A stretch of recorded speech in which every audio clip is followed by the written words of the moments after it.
السلام عليكم ورحمة الله وبركاته. الحمد لله والصلاة والسلام على رسول الله وعلى آله وأصحابه حزب الله. கண்ணியத்திற்குரிய அல்லாஹ்வின் அடியார்களே, நாம் நமது நபிகள் நாயகம் ஸல்லல்லாஹு அலைஹி வஸல்லம் அவர்களின் வாழ்க்கை வரலாற்றை தொடர்ந்து பார்த்து வருகிறோம். பெருமானார் ஸல்லல்லாஹு அலைஹி வஸல்லம் அவர்களுடைய அழைப்பு பணி சம்பந்தமாக நாம் இப்போது பார்த்து வருகிறோம். மரியாதைக்குரியவர்களே, நாம் நம்மை சார்ந்திருக்கிற பிற மதத்தவர்களுக்கு இஸ்லாமிய மார்க்கத்தை எத்தி வைப்பது அவசியமான ஒரு கடமையாக இருந்து கொண்டிருக்கிறது.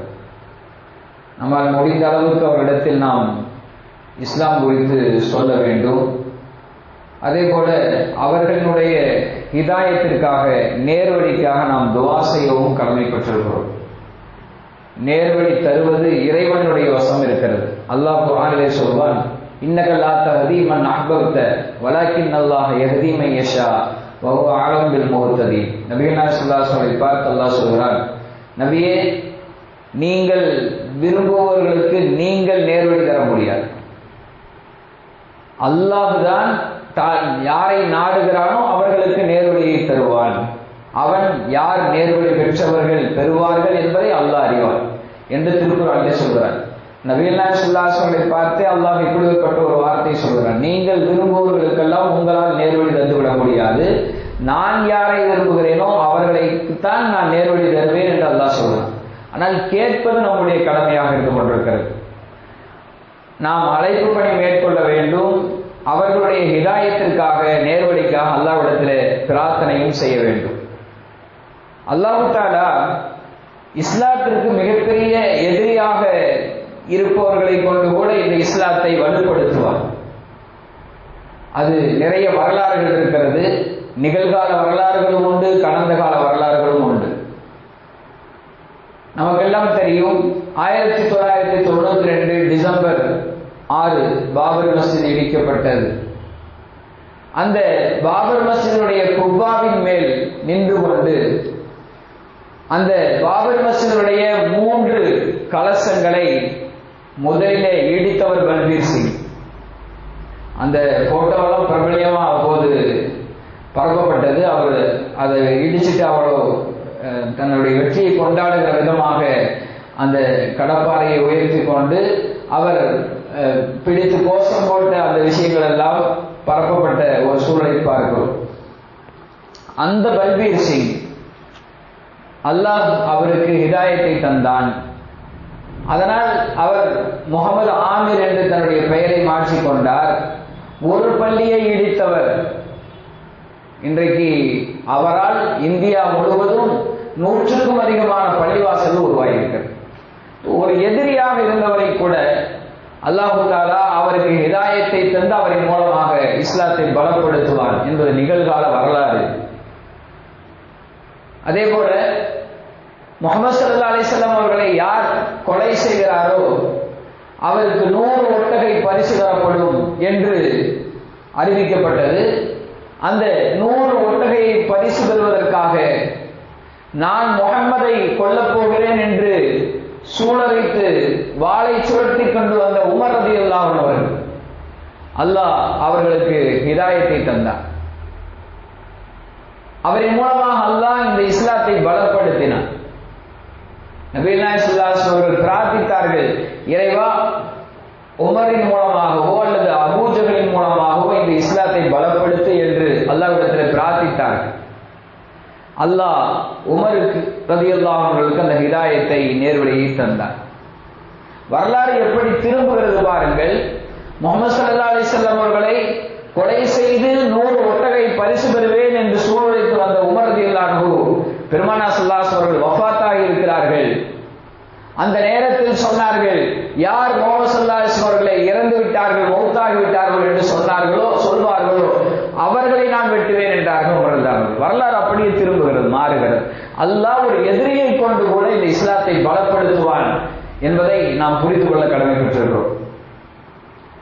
பெருமானார் ஸல்லல்லாஹு அலைஹி வஸல்லம் அவருடைய சிறிய தந்தை ஹம்ஸா ரலியல்லாஹு அன்ஹு அவர்களை கொலை செய்தவர் வஹ்ஷி இப்னு ஹர்ப் ரலியல்லாஹு அன்ஹு அவர்கள் உஹது யுத்தத்தின் சமயத்தில்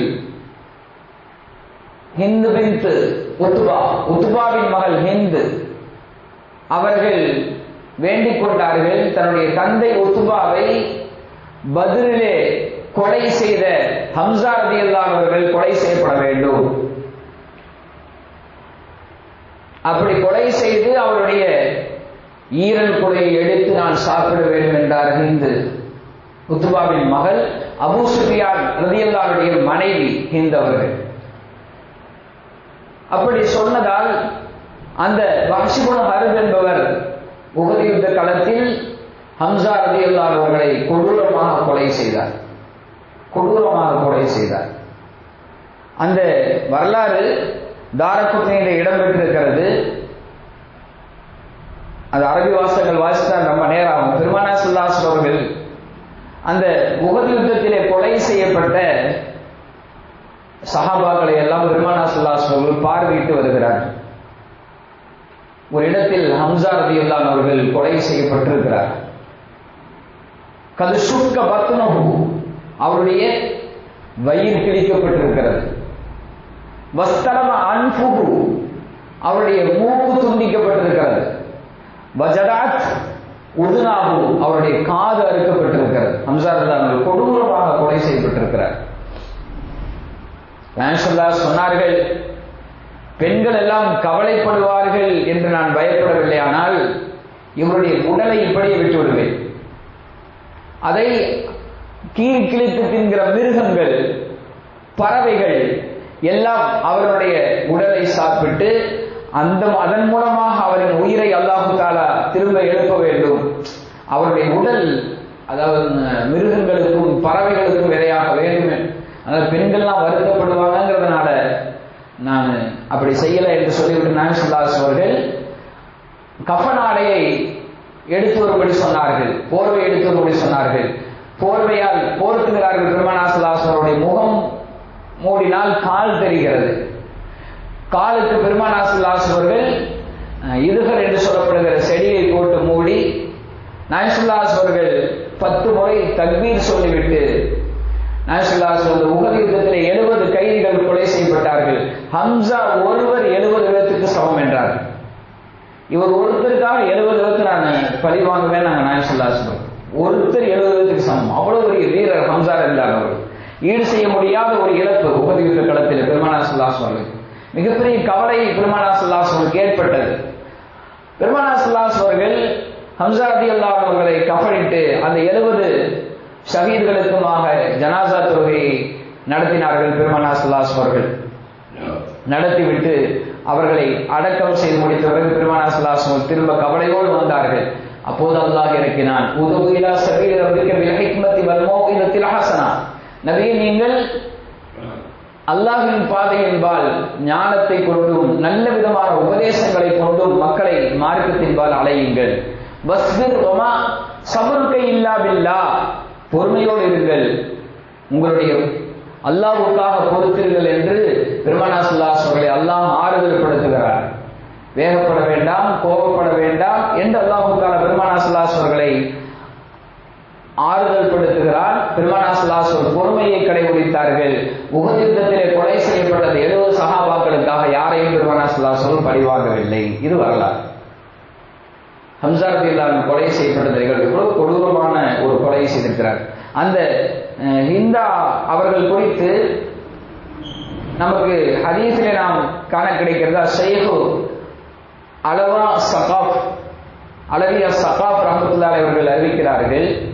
அவர்கள் தன்னுடைய கிரந்தத்திலே லிலாலுல் குர்ஆன் என்கிற கிரந்தத்திலே வகத் ஜாஅத் ஹிந்து பின்த் உத்பா ஜௌஜி அபீ சுஃபியான் ஃபவகரத் பத்ர ஹம்ஸா வஅக்ரஜத் கபிதஹு வலாகத்ஹா ஃபலம் தக்திர் அலைஹா ஃபஅல்கத்ஹா. ஹிந்தா அவர்கள் ஹம்ஸா ரலியல்லாஹு அன்ஹுடைய வயிற்றை கிழித்து அவருடைய உடலிலிருந்து அந்த ஈரல் குலையை எடுத்து கடித்தார்கள். அதற்கு முடியவில்லை, கீழே போட்டு விட்டார்கள், துப்பி விட்டார்கள் என்று சொல்லப்படுகிறது வரலாறு. இந்த ஹம்சாவும் இந்த ஹிந்து இவர்கள் எவ்வளவு பெரிய எதிரிகள் இஸ்லாத்திற்கு. அந்த ஹம்சா இல்ல வஹ்ஷியும் ஹிந்து அவர்களும் எவ்வளவு பெரிய எதிரிகள் இஸ்லாத்திற்கு, மிகப்பெரிய எதிரி. பெருமானார் ஸல்லல்லாஹு அலைஹி அவர்களுக்கு மிகப்பெரிய கவலையை உண்டு பண்ணியவர்கள். அந்த வஹ்ஷி அவர்கள் பெருமானார் ஸல்லல்லாஹு அலைஹி இடத்திலே வருகிறார். ஹிஜ்ரி 8ஆம் ஆண்டு மக்கா வெற்றி கொள்ளப்பட்ட சமயத்திலே வந்து தான் செய்ததற்கு மன்னிப்பு கேட்டு இஸ்லாத்தில் இணைகிறார். பெருமானார் ஸல்லல்லாஹு அலைஹி அந்த ஃபத்ஹ் மக்காவிலே ஹிஜ்ரி 8ஆம் ஆண்டு நாயகம் ஸல்லல்லாஹு அலைஹி அவர்கள் மக்காவை வெற்றி கொள்கிறார்கள். லா தஸ்ரீப அலைக்குமுல் யௌம், இன்றைய நாளில் யாரையும் பழிவாங்குவதில்லை என்று அறிவித்தார்கள் பெருமானார் ஸல்லல்லாஹு அலைஹி. எல்லோருக்கும் பொது மன்னிப்பு வழங்கினார்கள். வஹ்ஷி நீண்ட நாள் வருந்தி கொண்டிருந்த அந்த வஹ்ஷி, இந்த செயலுக்காக வருந்தி கொண்டிருந்த வஹ்ஷி, இதுதான் சந்தர்ப்பம் என்று அந்த ஃபத்ஹ் மக்காவிலே நபிகள் நாயகம் ஸல்லல்லாஹு அலைஹி வஸல்லம் சந்தித்தவர் இஸ்லாத்தை ஏற்றுக்கொண்டார். புகாரி இமாம் பதிவு செய்கிற விஷயம் என்னவென்றால், நாயகம் ஸல்லல்லாஹு அலைஹி அவர்கள் அவரை மன்னித்து அவருக்கு கலிமா சொல்லிக் கொடுத்து இஸ்லாத்தில் இணைத்தார்கள். என்றாலும் சொன்னார்கள் பெருமானார் ஸல்லல்லாஹு அலைஹி அவர்கள், என் கண்ணில் கொஞ்ச நாள் படாத. நான் புகாரி இமாம் பதிவு செய்கிற ஹதீஸ், என் கண்ணில் கொஞ்ச நாள் படாது. என்னால் பெருமானார் ஸல்லல்லாஹு அலைஹி வஸல்லம் வஹ்ஷியை பார்க்கிற போதெல்லாம் ஹம்சாவின் நினைவு வருகிறது. அவ்வளவு கொடூரமாக கொலை செய்யப்பட்டிருந்தார். அப்போ பெருமானார் ஸல்லல்லாஹு அலைஹி அவர்கள் அப்படி சொன்னார்கள். அதற்கு பின்னால் வஹ்ஷி கொஞ்சம் தனிமையில இருந்தார். ரலியல்லாஹு அன்ஹு அவர்கள் கொஞ்ச நாள் தனிமையில இருந்தார்கள். அதற்கு பின்னால் ஹிஜ்ரி 9இல் அந்த தாயிஃப் வாசிகளோடு நடந்த அந்த உடன்படிக்கையின் சமயத்திலே அவர் வந்து பெருமானார் ஸல்லல்லாஹு அலைஹி வஸல்லம் இணைந்து கொண்டார் என்று நாம் பார்க்கிறோம். அதே போல ஹிந்த் அவர்களும் ரலியல்லாஹு அன்ஹா அவர்களும் அபூ சுஃபியானுடைய மனைவி. அபூ சுஃபியான் இஸ்லாத்திற்கு வந்த பிறகு அவரும் இஸ்லாத்தை ஏற்றுக்கொண்டார். அவரையும் பெருமானார் ஸல்லல்லாஹு அலைஹி வஸல்லம் மன்னித்தார். ஆக இந்த நிகழ்வுகள் எல்லாம், இந்த வரலாறுகள் எல்லாம் நமக்கு எதை காட்டுகிறது என்றால், அல்லாஹ் இஸ்லாமிய எதிரிகளை மூலமாக கூட இஸ்லாத்தை பலப்படுத்துவான் என்பதை நமக்கு காட்டுகிறது. எனவே நாம் அவர்களுக்காக ஹிதாயத்துக்காக துவா செய்ய வேண்டும், அவர்களை இஸ்லாத்தின்பால் அழைக்க வேண்டும். ஹஜ் ராஜா உடல்நிலை சரியில்லாமல் இருக்கிறார், அவர் உடல்நலம் பெறணும், துவா செய்யும்.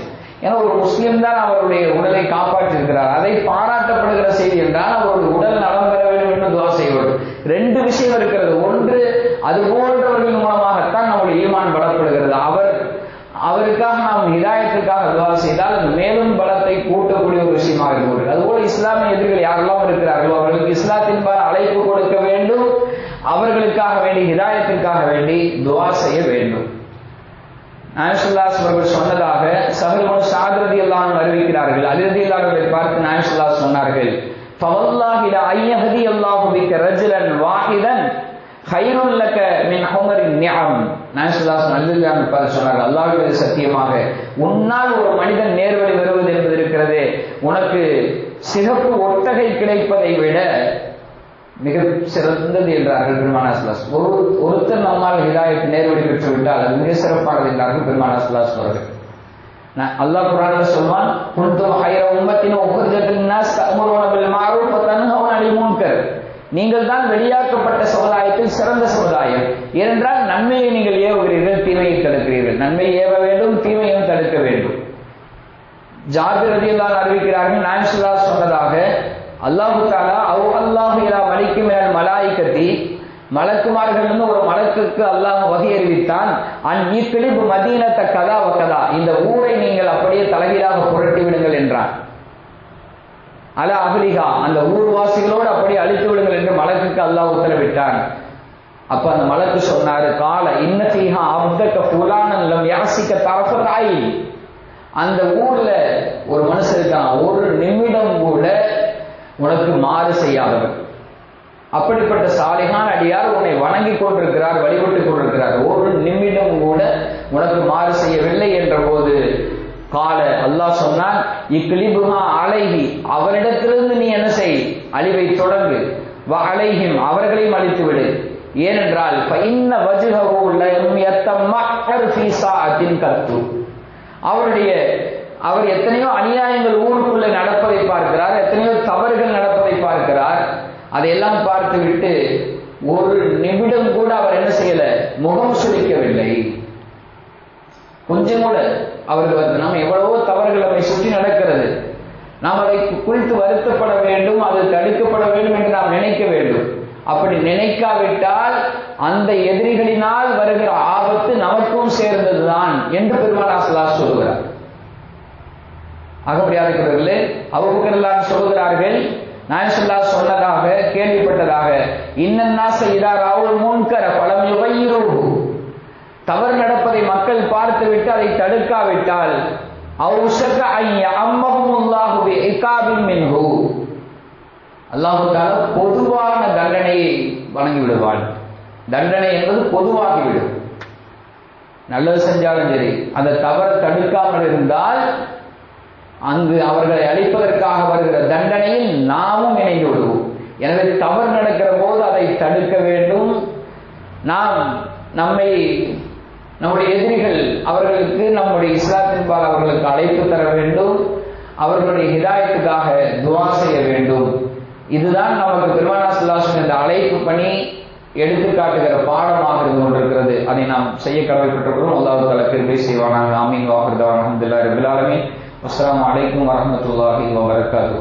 சுப்ஹானல்லாஹி வபிஹம்திஹி சுப்ஹானக்கல்லாஹும்ம வபிஹம்திக நஷ்ஹது அல்லா இலாஹா இல்லா அன்த வனஸ்தக்ஃபிருக வனதூபு இலைக்.